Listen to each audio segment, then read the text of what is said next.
Hello and welcome to the Growing Green Landscapes Podcast with Jeremiah Jennings. While still in his early 20s, Jeremiah already runs a successful six-figure lawn maintenance company. Listen in as he and his guests share the things that have brought them success that can help you in your business. As a young entrepreneur in the green industry, Jeremiah emphasizes the tips and tricks involved in running a lawn maintenance business while discussing the principles applying to all small businesses. If you're wanting to grow, become profitable and professional, you're in the right place. And now, here's your host, Jeremiah Jennings. What's going on, everybody? Welcome into another show today here on the Growing Green Landscapes Podcast. Thank you for tuning in, and I am very excited to bring to you another guest episode. We are really on a roll with these, and I'm going to keep them coming as we head through the fall into the winter. A lot of cool topics coming up, and I'm excited for where these go. I get so much value out of them, and I hope you do as well out there listening. And today we have none other than Trey Lambert with Lambert Lawn Solutions on the show today. Trey was actually a guy that I got to hook up with at GIE, so the power of networking in and of itself right there is the proofs in the pudding. I went to GIE, I got to meet Trey, and now we're about to do a banger of a show. I guarantee you're going to get a lot out of this. So, Trey, how you doing tonight, man? Good, man. How you doing, Jeremiah? I am good. We're sitting here. The Braves are playing the World Series. By the time this is out, we'll probably know who the winner is. So I don't know. Maybe we'll get a little chop going or something. Go Braves and kind of cheer them on to the end. But I'm excited to see what happens with it. I'm from Birmingham, so we don't have any professional sports around us. So like Atlanta is who we go. We always go for the Falcons and the Braves, and so the Braves have pretty much. I mean, there's no way to put it. Besides the last 2 years, they've sucked the last 15 years. So they're finally having a good year. And so Trey's actually a mutual connection that I met out of from meeting Alex Kirby with Trifecta. And so we were sitting here talking before we hit record. Alex is a huge diehard Braves fan. And I don't know. In the moment that we're recording this, he's probably biting his nails because it's a nail biter of a game right now. I think it's the typical baseball game. 1-0. It's a nail biter. I haven't been keeping up. I've kept up with it a little bit, but just for his sake, I would love to see the Braves win. Yeah. You were telling me how they were in the conference, the championship at GIE, and he was freaking out. It wasn't even the World Series, and he was already freaking out. So I can't imagine. I can't imagine seeing him right now. But that's just a little side note. We love sports. We love baseball, football, all that down here in the South. But we got Trey on here today to talk about a lot of different things that I know we're going to go into. I'm excited for where this is going to go. I don't really know. It's not scripted. I don't script my episodes, guys. If you've listened any amount of time, you know that. We just come in and we get to the nitty-gritty. We have good conversation. And whatever comes out, and it's the real life stuff that we get into. And I'm excited for that today because I believe we're going to get into a lot of good stuff. So Trey, kind of tell us how you got started, kind of your background in the industry, because you haven't been doing it that long, I don't think, from what little bit I know about you. And tell us how you got into it and how you got to where you are today. Yeah. So this will actually be our fourth year business. So we've been doing it for a little bit. As an actual business, but while I was in college, I was cutting lawns throughout college, working a couple of jobs. I love cutting grass. I love being outside.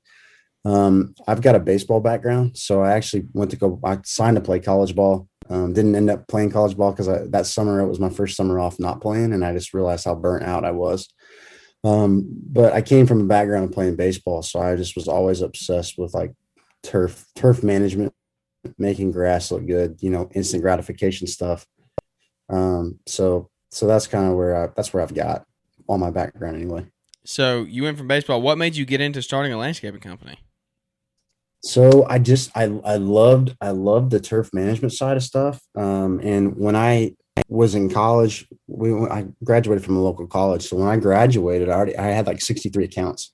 So I was like, I don't want to give this up. I loved it too much. So, within the green industry, like you and I both know, there's so many different avenues you can take. So when I graduated, I graduated with a business management degree, and I was like, I knew exactly what I wanted to do. Yeah. And so just kind of dove into it and just started cutting grass, man. Just one of those guys in the mower. So were you actually in the field when you were in college? Because I know I did 1 year of college while running the business, and I didn't have 63 clients, and I was stressed out to the max. So were you actually still mowing, or did you have guys doing that while you were in school? No, I was still doing most of it. I had a couple Wow. helpers at the time. My brother was one of them. But I had to go switch to online classes because I was just busy all the Yeah. time. Yeah. So was mostly online for the last 2 years of college. I was online doing classes because I was working all the time. But So I was just pretty much a solo. as somebody who's running a successful business now and has gone through college, what would your advice? And this isn't for everybody out there. Now, don't get Yeah. can't sue Trey for whatever he says here on the Yeah. show. But Yeah. was college worth it to you? I mean, I know that's a big topic today. Is do you really go to It is. college? Do you just drive into the industry? What do you do? I mean, would you go back It's if you controversial. had to go back? Would you do the same thing again, or would you change it? I would change it for sure. Okay.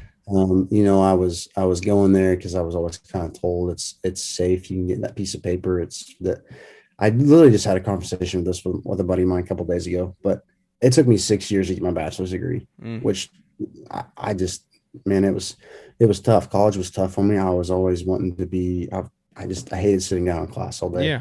Um, and I was telling one of my buddies, I was like, can you imagine how far I'd be in my life right now with my landscaping business if I had 6 years under my belt? Yeah. Yeah.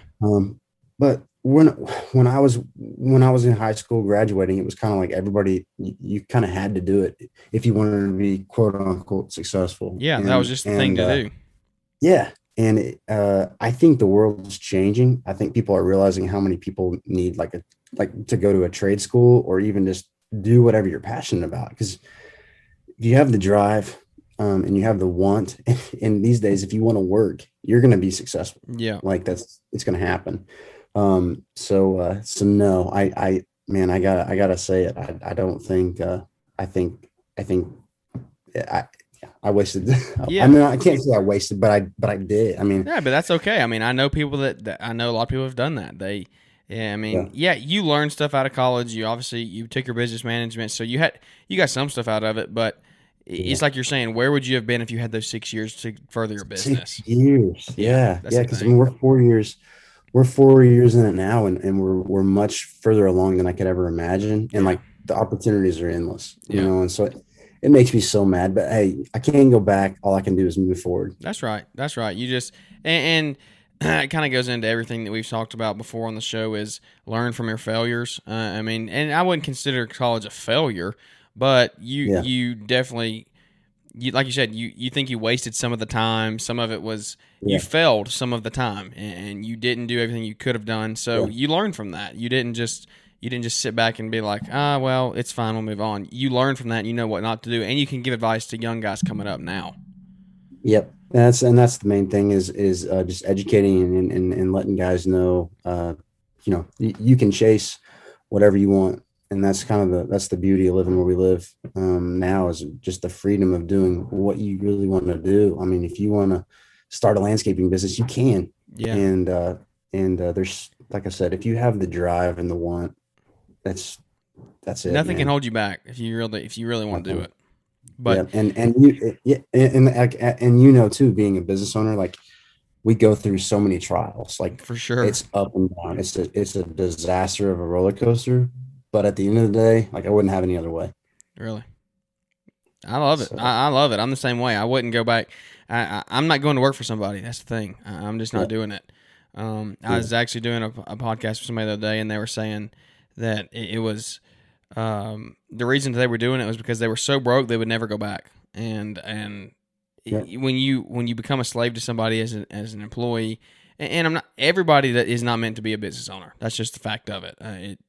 If everybody was that way, nobody would have successful businesses because you could have good employees to run them and that type of stuff. But uh, yeah, he learned what he came from somewhere and he was like, I'm never going to be that way again. And so he decided he wasn't. And so he had the drive to stick out his new business, and now he's grown it into a $600,000 company. So yeah, it's he had the drive, he had the one, and that's what you were hitting at right yeah. there. Was if you have it, you Yeah, can get it if you have it, and there's a lot of guys, especially that I know from my early, going into college. There's a lot of guys that really don't have the drive, Yeah, and it's nothing against them. It's just that's just who they are. Everybody's meant to be their own person, and everybody will have success however people want it. But I feel like for sure my situation, my mindset, and my way about life. College really wasn't for me. And I think there's a lot of people out there like me that just feel like that's the safe thing to do. But after you've gone through it, you're like, oh man, I gotta just, it just doesn't work out. Yeah. So. Yeah. I hear you. Well, man, kind of, let's just dive into the business. What do y'all do? It's Lambert Lawn Solutions. So tell us a little bit about what all the services that y'all offer and how you're growing and expanding your services now. Yeah. Yeah. So, lawn and landscape maintenance, we got heavy into a commercial contracts last year. So one thing that I moved forward to is about 2 years ago. I really started pursuing it because I knew it would pay off in the long run, was year-round contracts for our residential stuff. So anything that was on our mowing route in the past, I really started pushing year-round maintenance. Mm-hmm. So getting on those 12-month service agreements, at first kind of sucked because we didn't have really much money coming in. But by the end of the year, winter months, you're having that consistent check come in, and that's nice. So we moved towards that and all our maintenance stuff. We're doing spraying and fertilization. So we started doing that last year. Hired my first full-time spray tech here. This guy had been 2 months ago. So we're growing that. We're going to really hammer that here for marketing early spring. So we'll have that route going, and I think that's going to be a really big scalable part of my business. So we'll be able to scale that pretty significantly. And then landscape maintenance, landscape enhancement, landscape installations, dirt, sod, and irrigation. So we've been doing a lot of irrigation repairs, irrigation installations, and just really, really cranking it out. We sold some really big jobs lately to like commercial maintenance accounts we've had. So now we've got them on our, literally doing the maintenance on the irrigation, doing the spray and fertilization, doing the maintenance, mowing and maintenance, landscape maintenance, and then Christmas lights. So we've got all of them. Like we've got, I don't know how many people we've got now, but on 12-month contracts, service agreements. Sorry, contracts is a little intimidating word, but service agreements.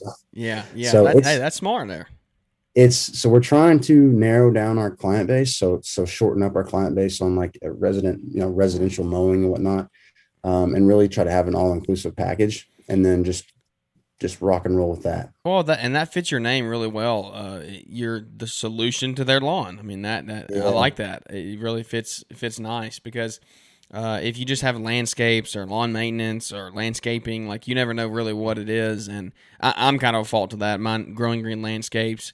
People always ask me, well, what do you do? Do you do this? Do you do that? For you, you're the solution to all their lawn needs. So that's cool that you're growing that way. I'm thinking next year on my trailer, I'm going to put "We're the solution to your lawn," and then I'm going to put Jeremiah Jennings. There you go. It's a good marketing tool right there. Yeah. I love it. So, hey, if you want to be, I mean, you got to be flashy. You got to have something good like that. Exactly. Solution to your lawn. That's good. That's good. If you trademark that, just make sure you give me the credit for it. So, it always. I sure will, man. I will. Oh, I love it. And just having fun here, guys. But so you've done all that. How many employees are you sitting at right now? So I've got 8 guys. Okay, 8 guys. Are those full-time, part-time, a little bit of both? Right now, so I had 2 guys that were part-time, but I'm probably gonna make them full-time till December because we're so busy right now. Cool. So got 8 employees right now. Got a full-time office admin, 1 manager, and our goal for next year is to double that. So we'll hopefully have 16 guys next year. Wow. So you're really trying to grow.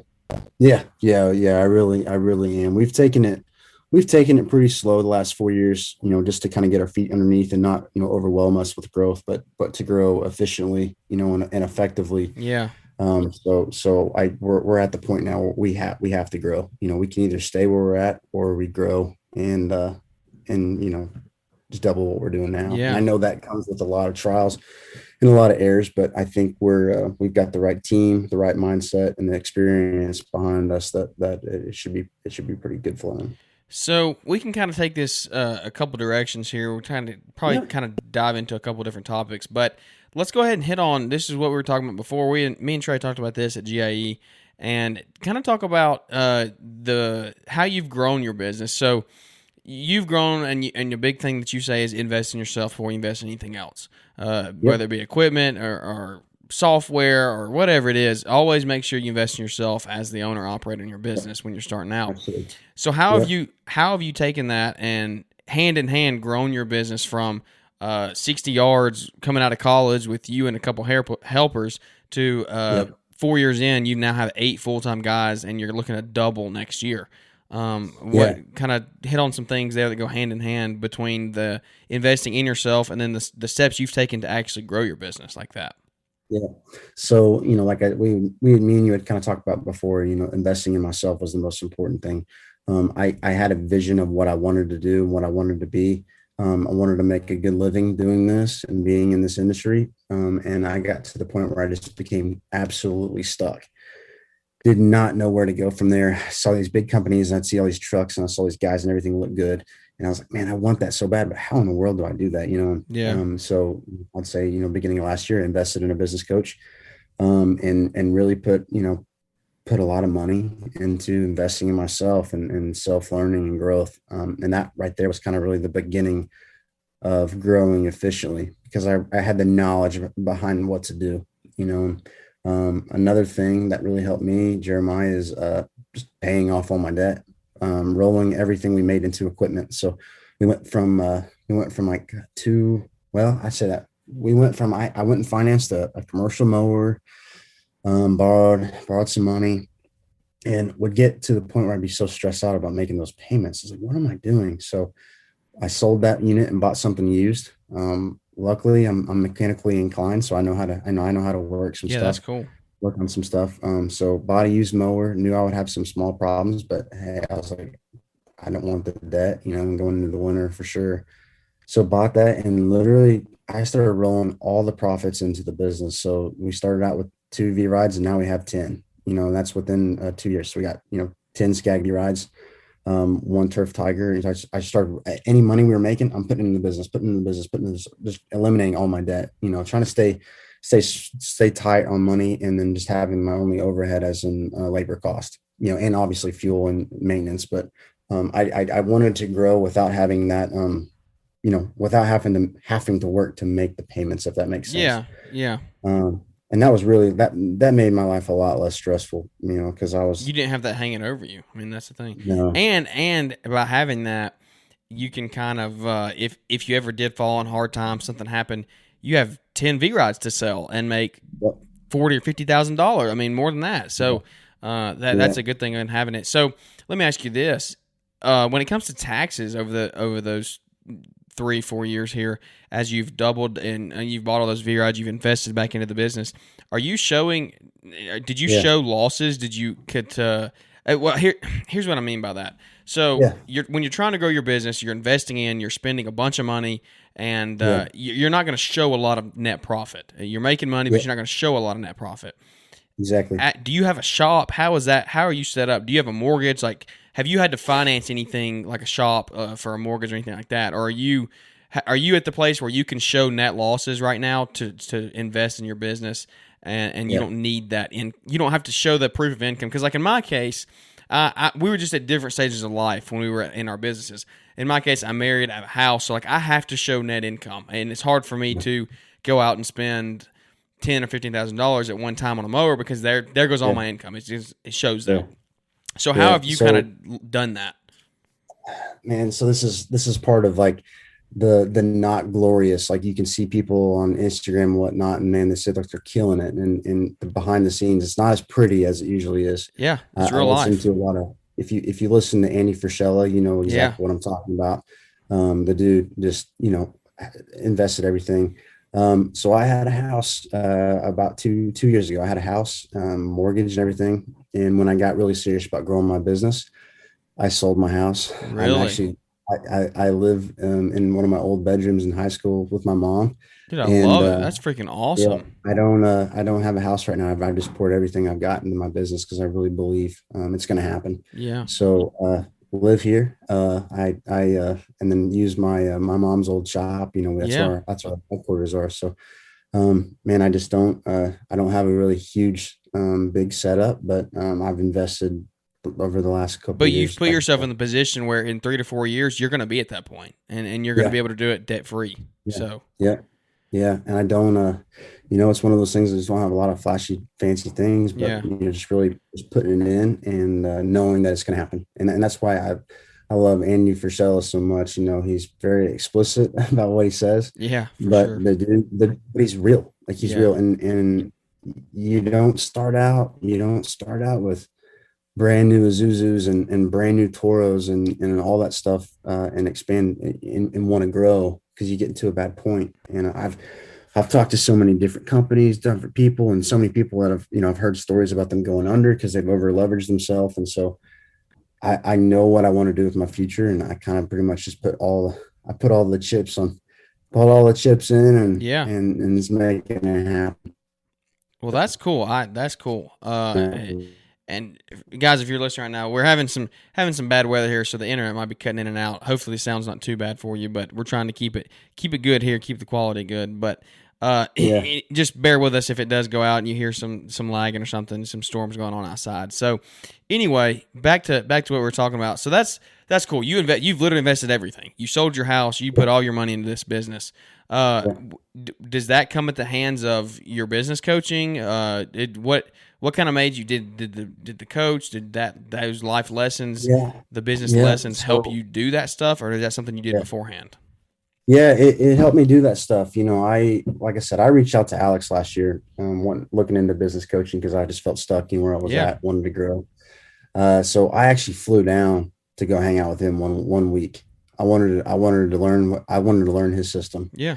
And that dude is one of the most simplest people in the entire world, and he's got one of the biggest landscaping business right now. So, he lived in a tiny home for whenever I went and saw him, he just moved out of his wife's grandparents' basement, and this was last year. Yeah. And just as well as I do how much Alex is crushing it right now in South Carolina.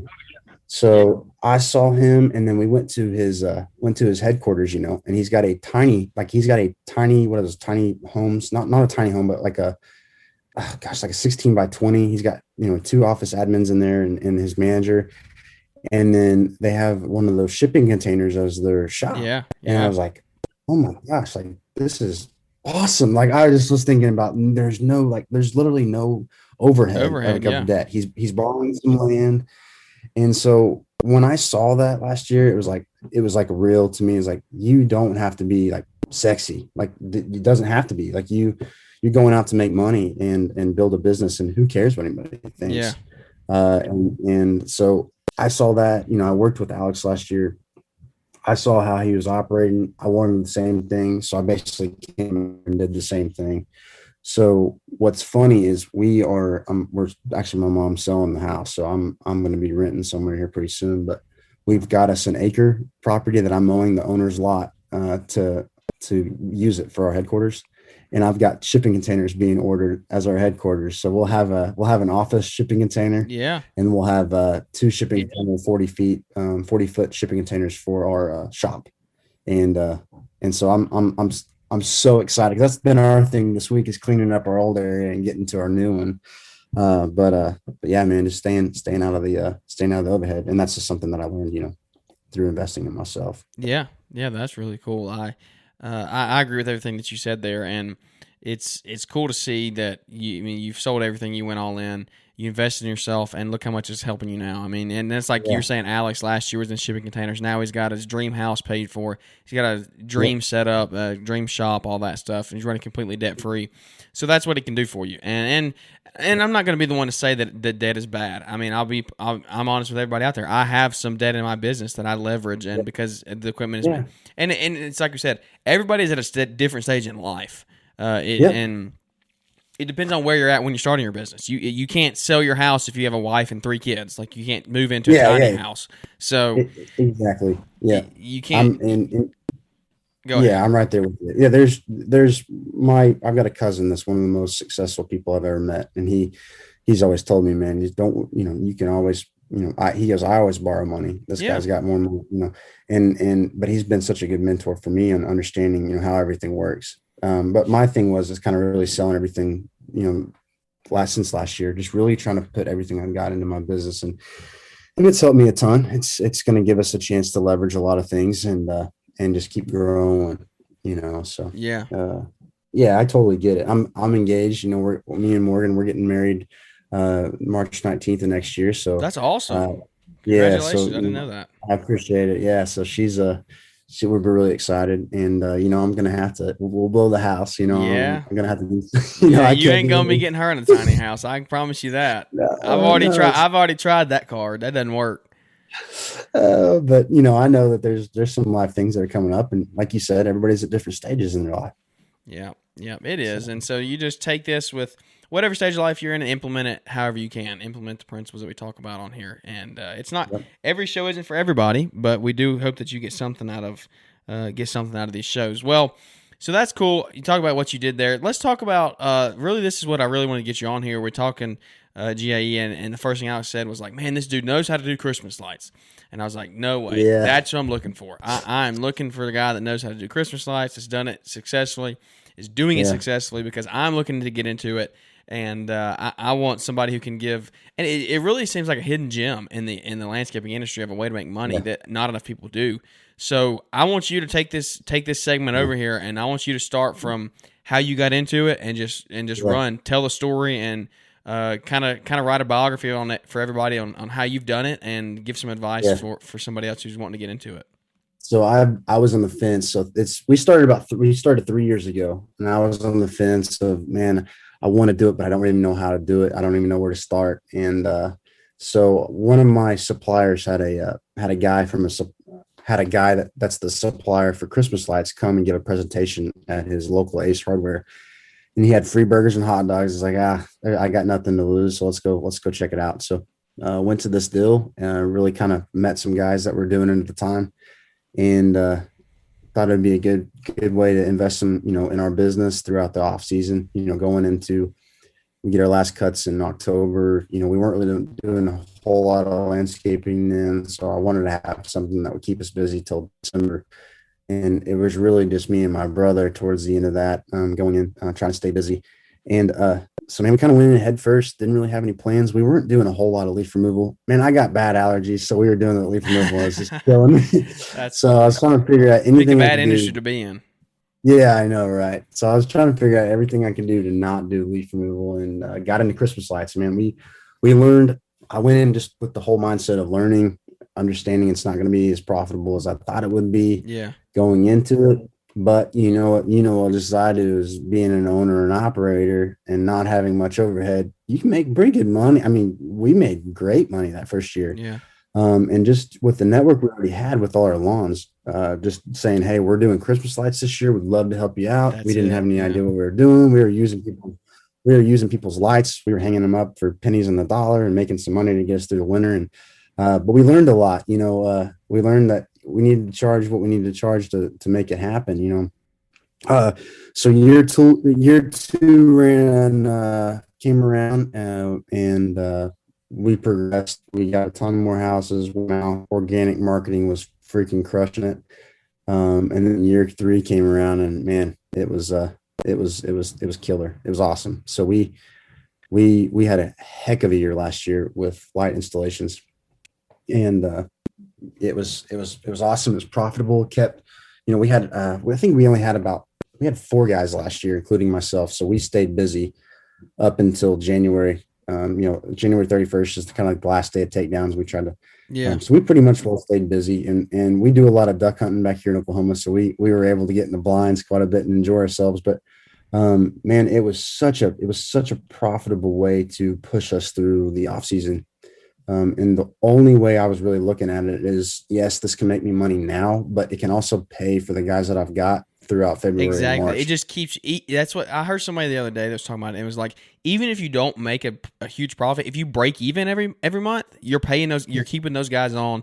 It pushes you into next spring where you're not having to go out and hunt for new guys that you had to lay off, and they went on to something else. So even if you're not bringing in a huge boatload of money, if you can just make enough to turn a little bit of profit, then it's an added bonus. So totally. I want to talk details. I want to talk as much detail as you want to get into.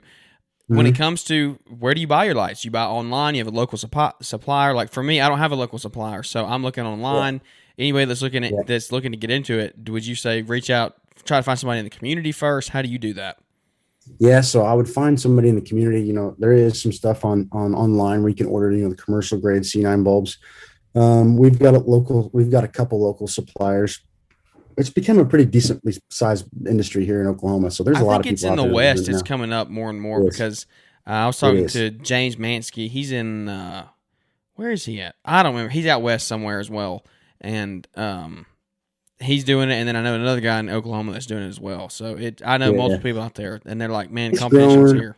It's a growing industry for sure. We've gotten so many clients with the last 3 years that like I'm pretty set on how we want to grow on keeping guys busy. So now it's like really just become bread and butter, making some pretty good money Yeah. going out through that. But dude, like the most important thing was just keeping money in the bank to pay the guys throughout those slow months. Yeah. And like you and I just talked, like you had mentioned, keeping the same guys, you're going to make more money during out the year because you're not having to teach anybody something. Like Exactly. they're going to be efficient. So the Yeah. jobs are getting done a lot faster.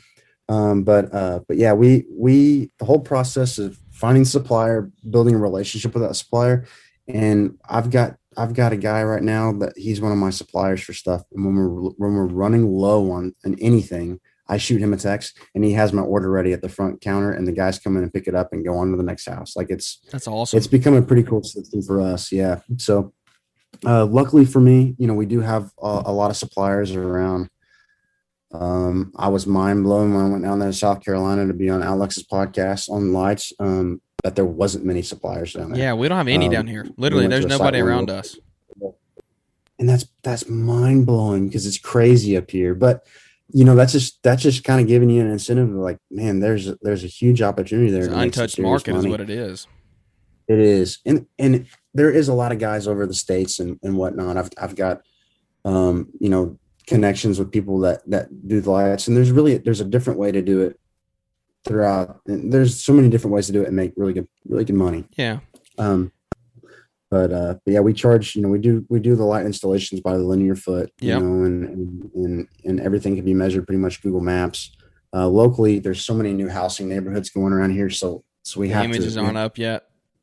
Yeah. So Yeah. you have to manually measure them. And we found some, nicks and some hidden things that I've learned in the past couple of years from the guys that do it, that makes it more efficient. Where you don't, because I've been on the roofs, like rolling a measuring tape around the roof. No way. Yeah, I funny story. This was the beginning of season last year. I was just all in. I was ready to crush it, and we had a slight drizzle. And I had a person call me from an extremely high end neighborhood and was like, "Hey, we want lights." And I'm like, "I'm gonna go there, quote this. I know I'm gonna get the job." So it's like slight drizzling. I'm on top of the roof, rolling a measuring wheel on this lady's roof lines, and I got down and sent in the quote and didn't get the job. And I promised myself that's the last time I'm walking on a stinking roof, measuring with the wheel. There's got to be an easier way. So I, reached out to some guys and learned, you can do it by Google Maps, taking pictures, measuring shingles, and there's a lot better ways to do it than just being completely right on the money. Yeah. But, yeah. I've actually, so I'm literally, it's my first year I've measured one house up to this point. But I actually just use the measuring app on my iPhone. Now, if it's too high, it won't pick it up. But if it's low enough roof, it can shoot pretty far. You can shoot that. You can shoot lasers. I've loved that. I see the light spool in the background in the camera. Oh, yeah. I see those C9 sockets. Yeah, I got it all sitting back here. I still got to put them together and stuff. I'm going to be out of town next week, but then as soon as we get back, they're going up. So that's funny. They're all sitting back there. But, well... So we're talking about suppliers, make that relationship. What's the next step? The next step for me, it was order material. In my case, and you might say this is wrong, and I'd be fine if you tell me I was wrong, so because I can learn from this. In my case, I ordered the material ahead of time before I sold the jobs, so that when I sold the jobs, I knew I had the material in case, because the way shortages are right now, it's hard to get stuff. So I was like, I ordered 1,500 feet ahead of time, and it's an investment for sure. I spent well over $1,000 on the stuff. So what would you say to somebody? Would you say sell the job and then order the stuff, then sell the jobs? What's your true, honest opinion on it? It's tough, Jeremiah, because we're in such different areas. Like you said, there's not many suppliers for you. So you have to have that stuff on hand. Like for yourself, you have to order that stuff. You have to have it in your inventory before you commit to a job to get the job. Exactly. For me, I have a supplier right up the street. So you sell the job and then so go it was get it. easier for me.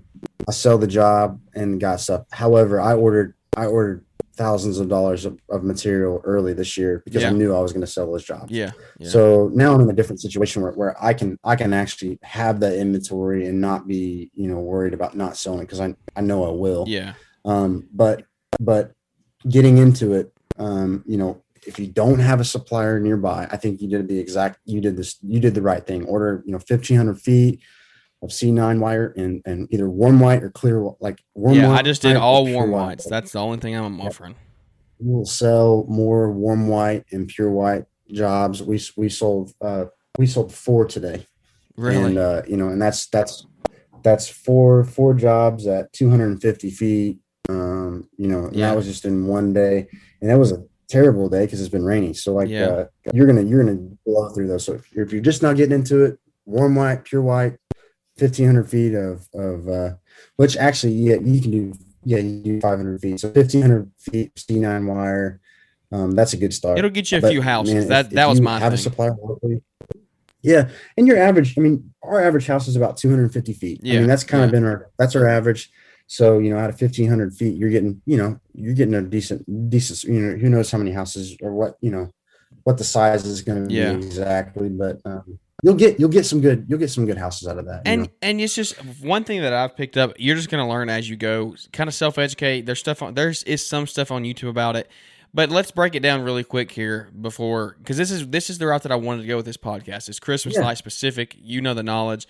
Let's break it down to the little stuff because the stuff that I didn't know a month ago.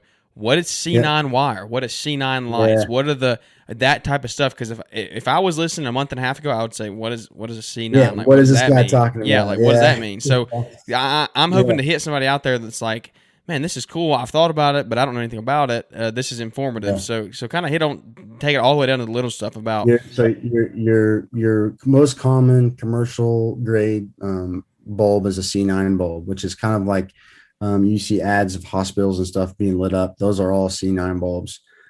So that's your basic C9 wire. So what Jeremiah is saying is on a spool, you can have I think you got 1,000-foot spool behind you. Yeah, I think it's 1,000. So you got 1,000 feet on a C9 wire, which is wire with the bulb screw ins and everything's a foot. You can either get 15-inch spacing or 12-inch spacing. For us, we sell a lot of the commercial jobs. We do 15-inch spacing. So for anybody getting into it that wants to have a little bit more knowledge, that's what I did on mine. You'll save and make more money because you won't be using as many materials. So yeah, and you're not going to tell that big of a difference. Yeah, you won't tell a big of a difference, especially in a big commercial building. But they're 1,000 feet. So say you're wanting to get into it, don't know how to do it. Go out to a house, measure all the gutters, the roof lines, the peaks, and that'll give you what we were doing is we're measuring everything right to the exact bulb, which there's different ways to do it faster, but and then quoting it per linear foot. Charging, one thing we didn't do for the first couple of years was like charge for like you'll have that I can't think of that. It's SR or something. The blank wire. We just call it blank wire. Yeah. You use a lot of that. The extension stuff, the stuff that ties in. Yeah, you make your own extension cords. Yeah. And makes it invisible, but you'll have all those male, females, and then you'll have like the females where you can break off the other end and they slide right on that wire and yeah. So that's how you connect the wire, from what I've done. Yeah. So you just have everything's all LED. So we don't do any incandescent lights at our. Yeah, no, I'm not going operations. We've turned down so many jobs because it's way dated and it uses more energy and it's more difficult. But the lights is just pretty much like we had a training day today. We had 5 guys on those 4 new jobs that we did today, and my brother's he's the manager right now for all our crews, and so we did a breakdown of how we do it, and the guys got it after the first house. So we'll have 3 crews out next week installing lights, and confident that they're going to be done the right way. But after the first house, you'll be like, "Why? This is so simple." Yeah. It's just it's just a breakthrough at the entry. You just got to get into it. You just gotta do it, and it's intimidating at first because you just like I was like, I don't want to mess anything up. Once you do it, you'll be like, man, this is easy, and then really add that to your landscape or lawn business and implement it, and you'll just see results making that money Yeah. and stashing it and then having that money on hand So for the y'all, beginning of the year. do y'all just do houses or do y'all do shrubs and everything? So we do shrubs and everything, those mini Okay. LEDs Yep. that you can really upsell a ton of jobs doing landscape lighting. So lighting up everything's connected to the same wire. So when that timer goes off, everything lights up at the same time. And that's so stinking cool at And you night. can run all that off of that one timer for the most part, right? I mean, this being an Pretty LED. much, yeah. Especially all LEDs, yeah. It's just so simple. I mean, everything's just right off one electrical outlet and one timer, and everything is just right up sync to the same thing. So we're talking about pricing, and I know we're not going to give anything away, and it's everybody's market is different for sure. I've heard people talk. Yeah. I've heard people talk 3 to 5 foot. I've heard people talk $10 a foot in some markets. Yeah. For you, and this is, like I said, you have competition. This is a national broadcast and worldwide broadcast. Yeah. Anybody can be listening, so don't give away anything that could hurt you. But what are the basics when it comes to pricing? Because that's what I want to hear. When I'm looking for information on stuff, I want to know, how am I supposed to price this stuff? Am I supposed to price it for $3 a foot plus the light cost, or $3 a foot including the light cost, and eat it the first year and hope you retain them the next year? Or where are you at? 5 to 7 foot, 3 to 5 foot. I mean, just a rough estimate for somebody that's trying to get into it. And it, like I said, self-educate your own market, get somebody out to quote your house, and then you can kind of see where your market's at. But what would you say? I had so many people, whenever I reached out to a lot of people, like, man, you got to eat it the first year, when you really make your money the next year. And I was like, I want to make my money the first year. Yeah. Like, I'm not going to go out here and do this for fun. Like, this isn't a hobby. This is it's a business. So went into the mindset of breaking down the exact cost it costs us on materials. And then what I did the first couple of years was I found my cost that I wanted per linear foot. It's kind of the average around here. So I found that cost, and then I got the cost of materials. So then I simply upcharged the materials just maybe 50, 60 cents more per foot, and was pretty tight on margin. But had my labor cost per foot, and then I added that cost in for the first year, and then the next year was just the labor cost. Okay. So does that make sense? Yeah. So you have your price that you're making per linear foot, and then you have your price of materials. And the first year I was just upcharging those materials, selling them to the customer.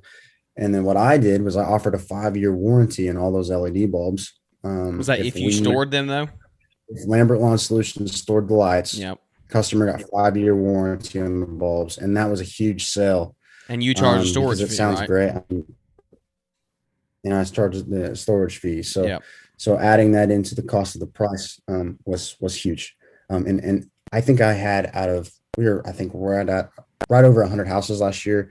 I had maybe 2 or 3 say, well, we want to keep the lights because we just built this house and we have so much storage. It's not a big deal. Yeah. They lose the warranty on the bulbs. But so far we've been back to every of those houses. Those 3 houses we have this year on schedule for the next week of installation. So do you, this is a good topic. I know, and you might not know this if you're trying to get into it. Or maybe if you've done a little bit of research, the surface level stuff. Are you strictly renting, strictly letting them own, or are you doing a mixture of both? Man, so last year I really got into trying out the renting process. I had a lot of people reach out to me, and because I dove headfirst in the Christmas light stuff, so I really reached out to a lot of people and really learned the system. But I had a lot of people renting out their lights model, and that's gotten really tough where I'm at because of the like we had talked about how popular it's gotten. Yeah. So I was having a hard time renting out the lights, but I was having a really profitable selling to the customer and storing them. So we still rent out the lights to a lot of our customers because they like changing up and that's another thing. If you're going into it, you want to make sure that it says in your customer agreement that whenever you're selling them the lights and you're storing them, when they want a color change, that's on them, because that's more time out of your schedule that you have to change that color set to their standards, if that makes sense. Yeah. So we ran with the business model of renting, and our punchline was you can change your lights every single year. And so we sold a lot on that, of customers being like, well, hey, we can change our lights every year. Why don't we just rent them? And then rather than buying them and having the same color every year. But that was our only big kind of selling on the renting lights, I guess. You charge a little But more for man, renting, is that, if I'm correct, right? yeah, charging more for renting. And we had, I would say, probably 20 to 30% more than what we would charge for buying and storing for the customer. Yeah. And it seemed to be an okay model. We didn't, man, we weren't landing a good percentage of quotes on that model though. But we did land some, and we'll make some really good money this year because of that. But it was just that was tough. That was tough. We weren't getting as many jobs as we were selling to the customer and storing. So overall, the customer owning the lights is the bigger. That's what you do the most of. For me, it has been. That's what For I've me, it heard has from been. everybody that I've watched and learned. That's what I mean. And for me personally, this year getting into it, I'm only going to do the selling option. I'm not going to offer any renting. And that's a good way to get started. For you, Jeremiah, as you get into it a little bit, getting in there, getting those lights sold and storing them, you're going to start building a name for yourself around your Yeah. community. And hey, Jeremiah does lights. Well, then, you get 2 or 3 years in your belt and you're like, all right, we're making good money now. Let's start the business renting model and see if you can't, get, 10 or 12 of those renting lights. And then you got those lights. Those are your lights. Yeah. So you They're can make paying for your own more lights. money. Yeah. Exactly. Yeah. And so that's a good model to get into, I think, for sure.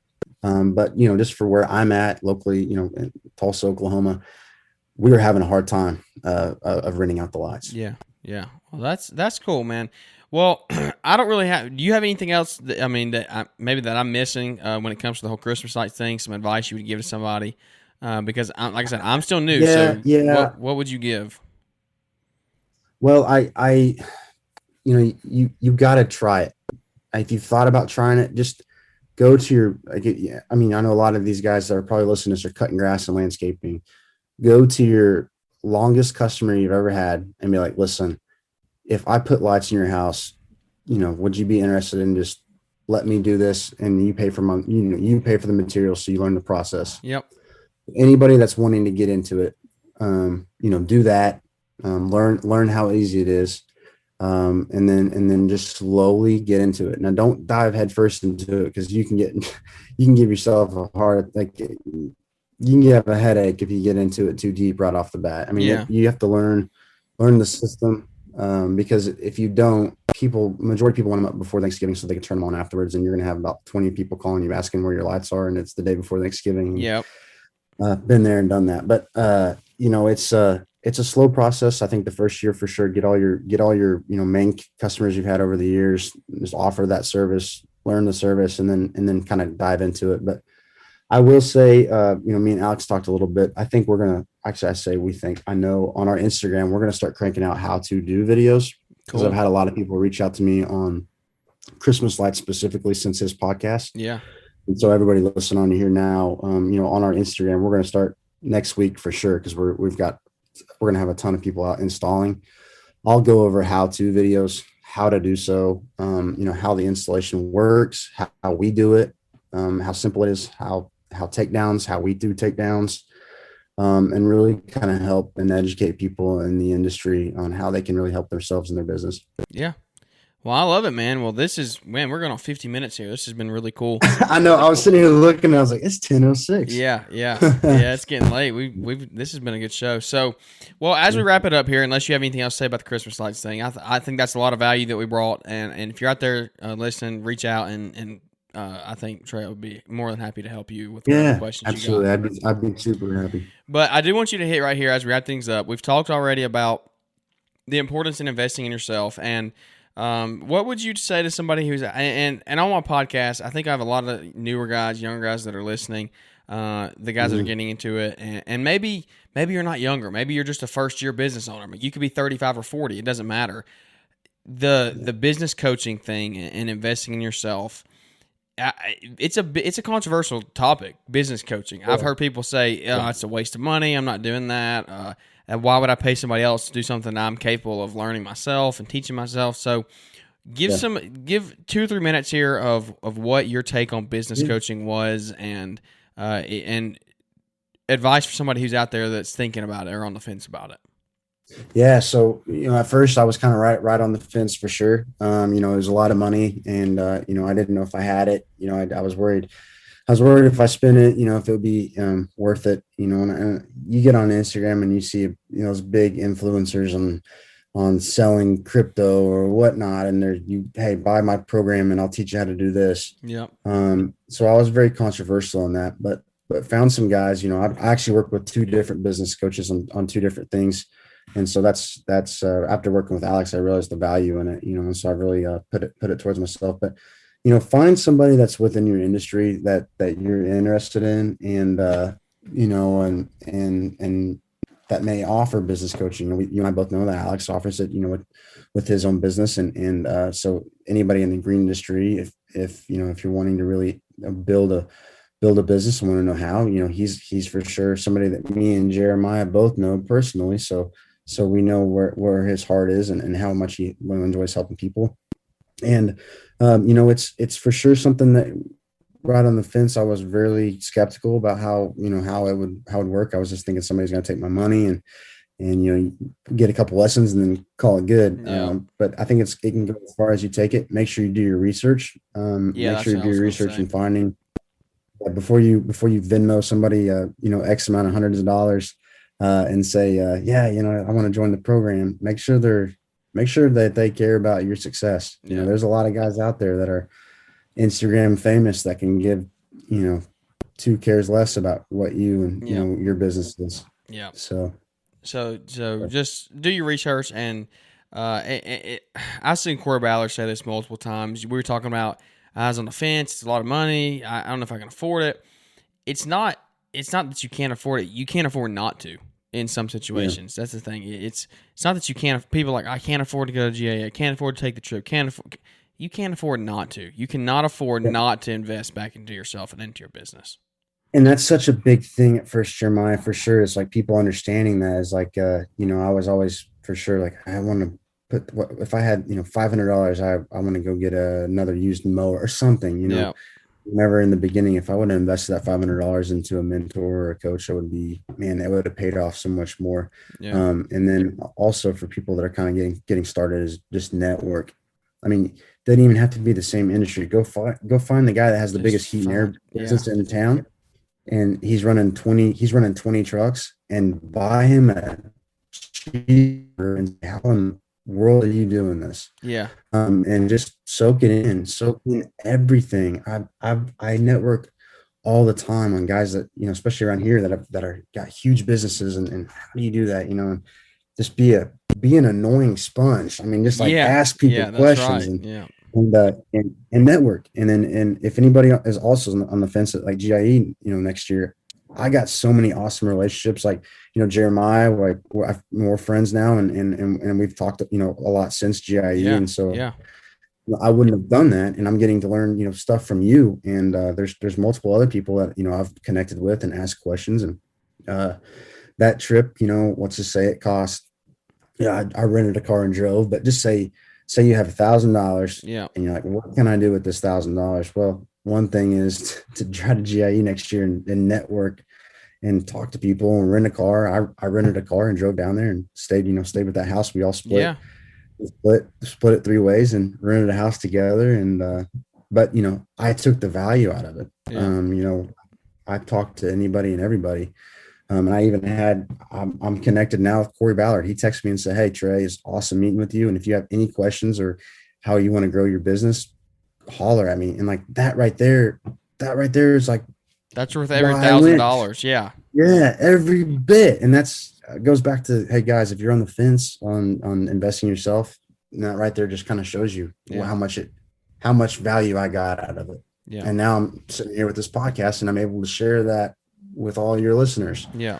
And so I love it. Anyway. I love it. Well, we got one final question for you, and this is one that I ask everybody. It's kind of a newer segment we're doing here. We've been doing it probably the last 10, 15 episodes, but it's the question that I love hearing the most. And I actually heard Corey Ballard talk about this at GIE.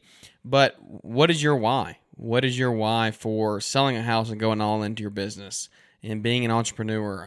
What makes you get up and what gives you the drive every day to go do what you do?